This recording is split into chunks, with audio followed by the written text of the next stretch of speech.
Capítulo 7. O povo de Israel. 7.1. Israel. Dos espíritos degradados na terra, foram os hebreus que constituíram a raça mais forte e mais homogênea, mantendo inalterados os seus caracteres através de todas as mutações. Examinando este povo notável no seu passado longínquo, reconhecemos que, se grande era a sua certeza na existência de Deus, muito grande também era o seu orgulho dentro de suas concepções da verdade e da vida. Consciente da superioridade de seus valores, nunca perdeu oportunidade de demonstrar a sua vaidosa aristocracia espiritual, mantendo-se pouco acessível à comunhão perfeita com as demais raças do orbe. Entretanto, em honra da verdade, somos obrigados a reconhecer que Israel, num paradoxo flagrante, antecipando-se às conquistas dos outros povos, ensinou de todos os tempos a fraternidade, a par de uma fé soberana e morredora. Sem pátria e sem lar, esse povo heróico tem sabido viver em todos os climas sociais e políticos, exemplificando a solidariedade humana nas melhores tradições de trabalho. Sua existência histórica, contudo, é uma lição dolorosa para todos os povos do mundo, das consequências nefastas do orgulho e do exclusivismo. 7.2. Moisés. As lendas da Torre de Babel não representam um mito nas páginas antigas do Velho Testamento, porque o exílio na terra não pesou tanto às outras raças degradadas quanto na alma orgulhosa dos judeus, inadaptados e revoltados, no mundo que os não compreendia. Se procurarmos os seus antepassados, anteriores a Moisés, vamos encontrar o grande legislador hebreu saturando-se de todos os conhecimentos iniciáticos no Egito Antigo, onde o seu espírito recebeu primorosa educação, à sombra do prestígio de Termutes, cuja caridade fraterna o recolhera. Moisés, na sua qualidade de mensageiro do Divino Mestre, procura então concentrar o seu povo para a grande jornada em busca da terra da promissão. Médium extraordinário, realiza grandes feitos ante os seus irmãos e companheiros maravilhados. É quando, então recebe, de emissários do Cristo, no Sinai, os 10 sagrados mandamentos, que até hoje representam a base de toda a justiça do mundo.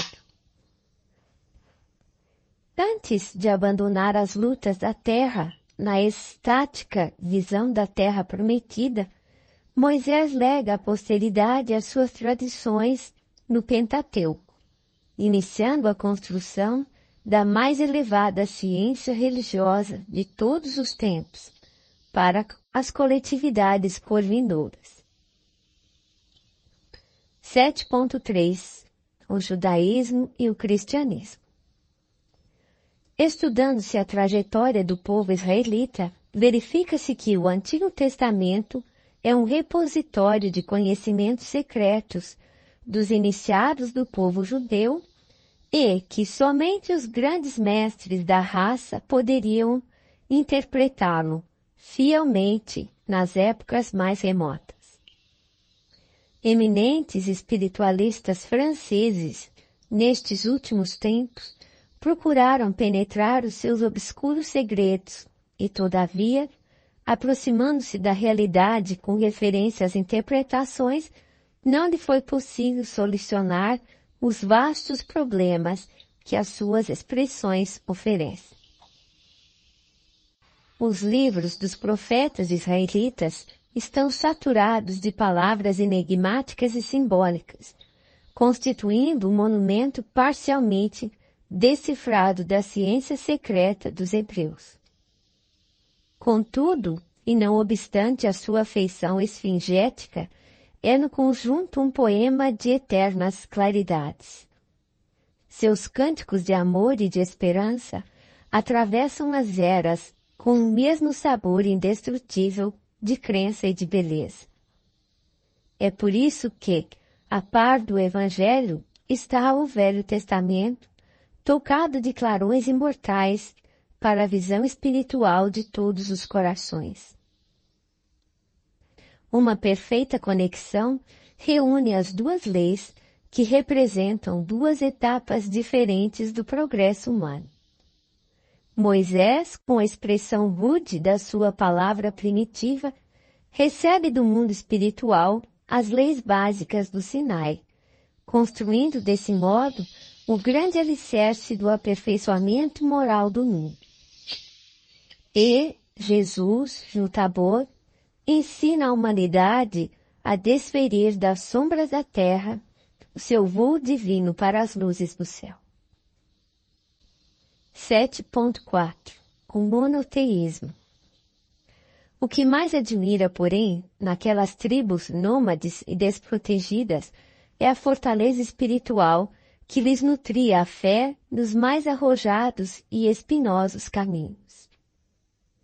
Enquanto a civilização egípcia e os iniciados hindus criavam o politeísmo para satisfazer os imperativos da época, contemporizando com a versatilidade das multidões, o povo de Israel acreditava somente na existência do Deus Todo-Poderoso, por amor do qual aprendia a sofrer todas as injúrias e a tolerar todos os martírios.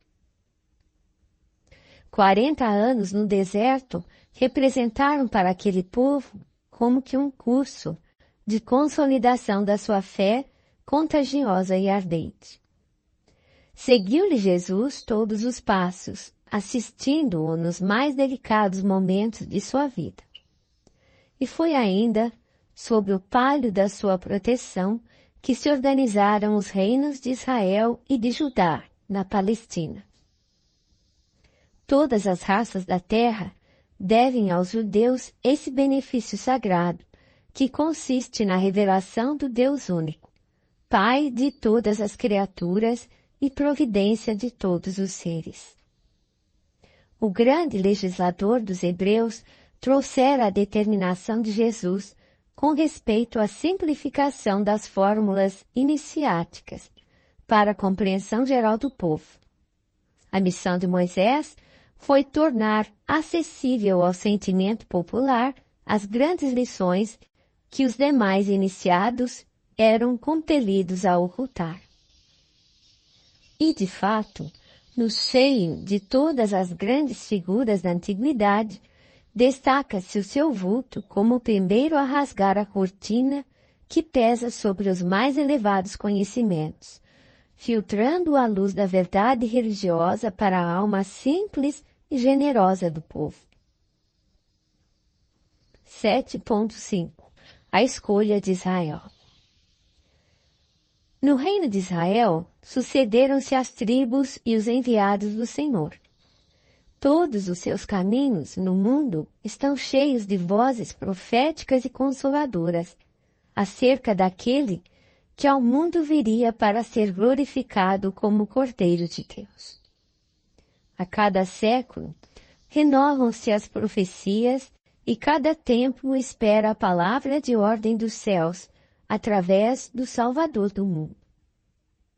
Os doutores da lei, no Templo de Jerusalém, confabulam, respeitosos, sobre o divino missionário. Na sua vaidade orgulhosa, esperavam-no no seu carro vitorioso para proclamar a todas as gentes a superioridade de Israel e operar todos os milagres e prodígios. E recordando esses apontamentos da história, somos naturalmente levados a perguntar o porquê da preferência de Jesus pela árvore de Davi, para levar a efeito as suas divinas lições à humanidade.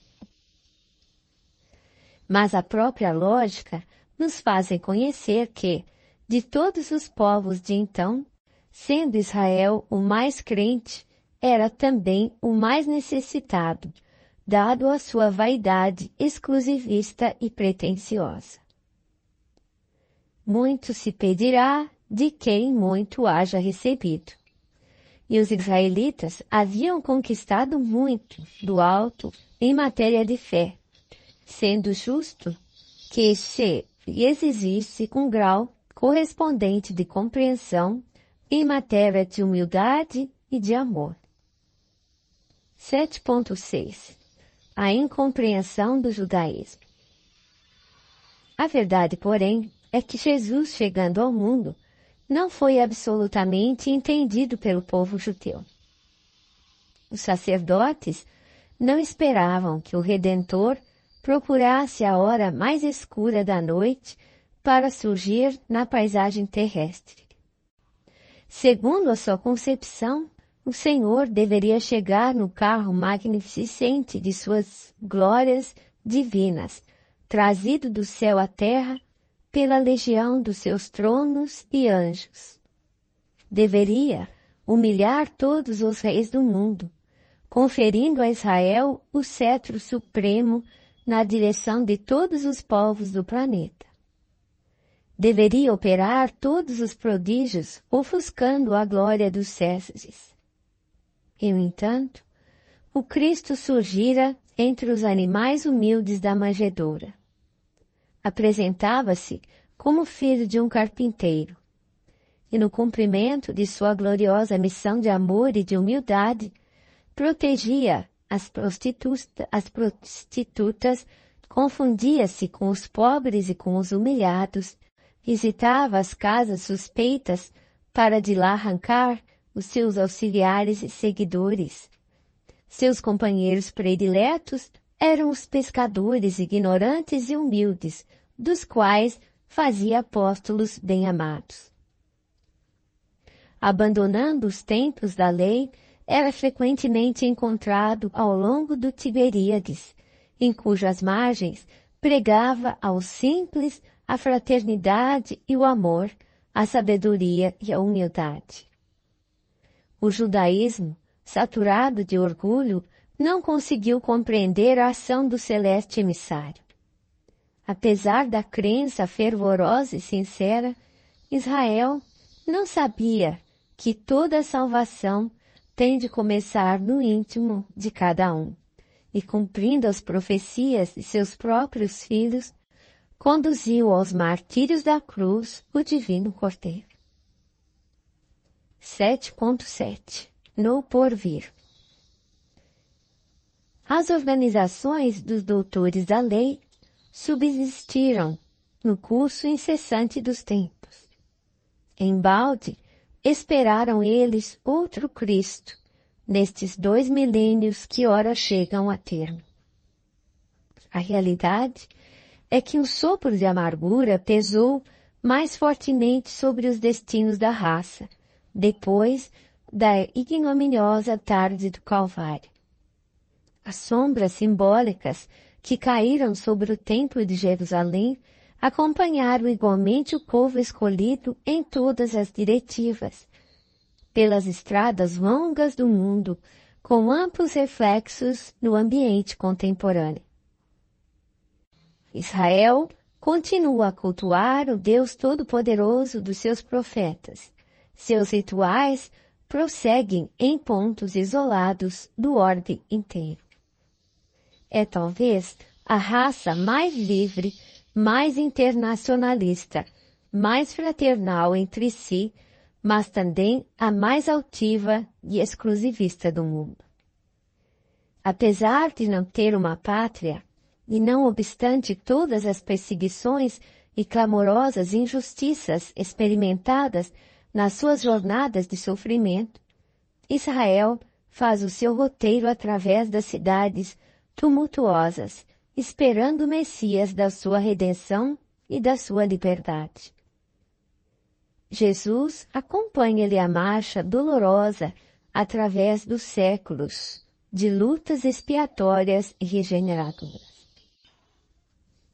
Novos conhecimentos dimanam do céu para o coração dos seus patriarcas, e não tardará muito tempo para que vejamos os judeus compreendendo integralmente a missão sublime do verdadeiro cristianismo e aliando-se a todos os povos da terra para a caminhada salvadora em busca da edificação de um mundo melhor.